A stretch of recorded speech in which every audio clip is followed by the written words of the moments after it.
Pasabog ang ilang residente sa biglang paglitaw ng isang babae mula sa loob ng drainage sa kalsada sa Makati. Dumami at nabuhay ang mga espekulasyon tungkol sa mga tinatawag na mole people na nakatira umano sa mga drainage. Sabi ng uploader ng pictures, paglabas ng babae sa road drainage, nagtatakbo ito matapos habulin ng ilang security personnel.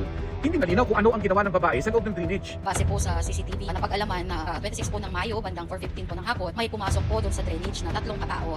Sila po ay mga street dwellers po. Pansamantala po ay nagsig ng temporary shelter po or refuge po doon sa area. When they're spotted in canals or in other drainages in the area or in the city, it's often when they're hiding from the heat, the elements, or just trying to rest. That is what they claim. You can't pass through the culverts. Parang imposible tumira sa mga concrete culverts na ito sa loob.